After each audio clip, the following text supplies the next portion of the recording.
15 તારીખના રાત્રિના જ્યારે ભાવેશભાઈ રાહુલભાઈ પરમાર સાથે બાઇક પર જઈ રહ્યા હતા ત્યારે આપણે દ્વારકેશ પાર્ક મેઇન રોડ પાસે તેમના પર પાછળથી બાઇક પર અલગ અલગ માણસો દ્વારા આવી અને ધોકા પાઇપ વગેરે વડે કરવામાં આવ્યો હતો અને ત્યારબાદ તેમને સ્વિફ્ટ ગાડીમાં નાખી તેમનું અપહરણ કરી અને આગળ જઈ અને છોડી દેવામાં આવેલ હતા. પ્રયાસ બાબતે ફરિયાદ દાખલ કરવામાં આવી હતી. સાગર જોગરાણા, ગોપાલ જોગરાણા તથા રવિ જોગરાણાની રાજકોટ શહેર પોલીસ દ્વારા ધરપકડ કરવામાં આવેલી છે. આ કામે જે આપણે 3 આરોપીની અટક કરેલી છે તેમના વિરુદ્ધ કોઈ ગુનાહિત ઇતિહાસ નથી જણાઈ આવેલો, પરંતુ આ કામના જે મરણ જનાર છે ભાવેશભાઈ વણવી તેમના વિરુદ્ધ ભૂતકાળના 8 ગુનાઓ છે. નમસ્કાર, આપની સાથે હું આકાંક્ષા. તમે જોઈ રહ્યા છો ઓવર રાજકોટ. રાજકોટ શહેરમાં જે હત્યાનો કેસ બન્યો હતો એ કેસમાં હાલ 3 લોકોની ધરપકડ કરી લેવામાં આવી છે. રાજકોટ શહેરના 150 ફૂટ રિંગ રોડ પર જૂની અદાવતના લીધે 6 શખ્સોએ કુહાડી અને પાઇપના ઘા મારીને એક યુવકનું ઢીમ ઢાળી દીધું હતું. એ યુવકનું નામ છે ભાવેશ. તે યુવકને ડ્રીમ સિટી પાસે કારમાં માર મારવામાં આવ્યો હતો, તેનું અપહરણ કરવામાં આવ્યું હતું અને ત્યારબાદ 1.5 કિલોમીટર દૂર ગ્રીન સિટી પાસે તેને ફેંકીને ચાલ્યા ગયા હતા. ત્યારબાદ તેને વધુ સારવાર અર્થે હોસ્પિટલ ખસેડવામાં આવ્યો હતો, જ્યાં તેનું મૃત્યુ થયું છે. આ હત્યાના કેસમાં મુખ્ય આરોપી હમીર જોગરાણા તથા અન્ય 4 થી 5 શખ્સ વિરુદ્ધ આર્મ્સ એક્ટ હેઠળ ગુનો પણ નોંધવામાં આવ્યો છે. આ મામલે પોલીસે હાલ 3 આરોપીની ધરપકડ પણ કરી છે અને કાયદેસરની કાર્યવાહી પણ શરૂ કરી છે. એલસીબી ઝોન 2 ટીમે હત્યાનો ભેદ ઉકેલી રયાધાર વિસ્તારમાં રહેતા આરોપીના 3 સગા ભાઈઓ રવિ મેરાભાઈ જોગરાણા ઉંમર વર્ષ 33, સાગર મેરાભાઈ જોગરાણા ઉંમર વર્ષ 26 અને ગોપાલ મેરાભાઈ જોગરાણા ઉંમર વર્ષ 22ની ધરપકડ કરી છે. યુવકનું મોત થતાં પરિવાર સિવિલ હોસ્પિટલના પોસ્ટમોર્ટમ રૂમ ખાતે પહોંચ્યો હતો અને જ્યાં તેમણે મૃતદેહને સ્વીકારવાનો ઇનકાર કરી દીધો હતો.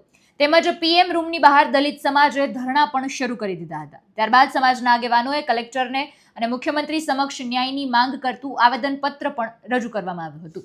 આ હત્યાને લઈને આક્રોશ સાથે આંસુ સાથે 15 કલાક સુધી ત્યાંનું વાતાવરણ છે તંગ બની ગયું હતું. તદુપરાંત દલિત સમાજના આગેવાનો અને યુવાનોએ મૃતદેહને સિવિલ હોસ્પિટલ ચોકમાં રાખીને આરોપીઓને તાત્કાલિક પકડવા માટેની માંગ પણ કરી હતી અને દેખાવો પણ કર્યો હતો. ટોળાએ રસ્તો બંધ કરી દેતા રાત્રિના 12 વાગ્યા સુધીમાં આરોપીઓ પકડાયા નહીં તો મૃતદેહ ગાંધીનગર લઈ જવાની પણ તેઓએ ચીમકી ઉચ્ચારી હતી.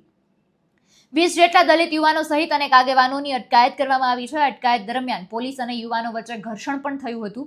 એ સાથે પોલીસે એમ્બ્યુલન્સ બોલાવીને મૃતદેહને મૃતકના વતન વંથલી ખાતે મોકલી દીધો અને પરિવારને પણ રવાના કર્યા છે. સિવિલ હોસ્પિટલે આવેલ પરિવારજનોએ કહ્યું કે ભાવેશને એટલો ક્રૂરતાથી માર મારવામાં આવ્યો છે કે તેના શરીરનું એકેય અંગ બાકી નથી રહ્યું. શુદ્ધ બુદ્ધ ખોઈ બેસેલી પત્નીએ કહ્યું કે હું મરી જઈશ, મને મારો ભાવલો જોઈએ. આ રીતની વાત તેમના પરિવાર દ્વારા કરવામાં આવી છે. તારીખ 15 માર્ચ 2026ના રાત્રે 10 વાગ્યાની આસપાસ એક મારામારીની ઘટના બનેલી હતી રાજકોટ શહેર ખાતે, જે અંતર્ગત યુનિવર્સિટી પોલીસ સ્ટેશન ખાતે હત્યાના પ્રયાસ બાબતે ફરિયાદ દાખલ કરવામાં આવી હતી અને તેમાં સામેલ 3 આરોપીઓ અત્યારે સાગર જોગરાણા, ગોપાલ જોગરાણા તથા રવિ જોગરાણાની રાજકોટ શહેર પોલીસ દ્વારા ધરપકડ કરવામાં આવેલી છે. આ બનાવની વિગત કંઈક એવી હતી કે આ કામના મરણ જનાર જે ભાવેશ વણવી છે તેમના દ્વારા હમીર જોગરાણા કે જે આ ફરિયાદના મુખ્ય આરોપી છે તેમના વિરુદ્ધ સિચોડાને લઈને ફરિયાદ કરવામાં આવતી હતી વારંવાર, તથા મરણ જનારના કૃપાલીબેન નામના મહિલા જોડેના સંબંધો હતા તથા હમીર જોડે પણ તેને ઇન્સ્ટાગ્રામમાં વાતચીત થતી હોય અને સંબંધનો શક હોય, જે બાબતે ભાવેશ વણવી જે આપણા મરણ જનાર છે તથા મુખ્ય આરોપી જે હમીર જોગરાણા છે તેમના વચ્ચે મંદુક હતું અને તે બાબતે આ ઝઘડો થયેલો હોવાનું પ્રાથમિક તપાસમાં સામે આવેલ છે. આ કામે જે આપણે 3 આરોપીની અટક કરેલી છે સાગર જોગરાણા, ગોપાલ જોગરાણા તથા રવિ જોગરાણા તેમના વિરુદ્ધ કોઈ ગુનાહિત ઇતિહાસ નથી જણાઈ આવેલો, પરંતુ આ કામના જે મરણ જનાર છે ભાવેશભાઈ વણવી તેમના વિરુદ્ધ ભૂતકાળના 8 ગુનાઓ છે, મારામારી, રાયોટિંગ, ધમકી તથા પ્રોહિબિશન જેવા હેડ હેઠળના, અને તેમની પાસા હેઠળ અટકાયત પણ થઈ ચૂકેલી છે. આ બાબતે હજુ તપાસ ડિટેલ્ડ ઇન્ટેરોગેશન ચાલી રહી છે, પરંતુ જે 15 તારીખના રાત્રિના જ્યારે ભાવેશભાઈ રાહુલભાઈ પરમાર સાથે બાઇક પર જઈ રહ્યા હતા ત્યારે આપણે દ્વારકેશ પાર્ક મેઇન રોડ પાસે તેમના પર પાછળથી બાઇક પર અલગ અલગ માણસો દ્વારા આવી અને ધોકા પાઇપ વગેરે વડે હુમલો કરવામાં આવ્યો હતો અને ત્યારબાદ તેમને સ્વિફ્ટ ગાડીમાં નાખી તેમનું અપહરણ કરી અને આગળ જઈ અને છોડી દેવામાં આવેલ હતા. હાલ આટલી જાણકારી મળેલ છે. હમીર જોગરાણા ભાડે ગાડી ચલાવવાનું કામ કરે છે અને આ બાબતે જે તપાસમાં નામ ખુલેલા છે તેમાં મુખ્ય આરોપીમાં હમીર જોગરાણાનું નામ ખુલેલું છે. આ ઉપરાંત દેવકરણ, વિક્રમ તથા ભૂરો જેવા નામ ખુલેલા છે, જેની આગળ તપાસ ચાલી રહી છે.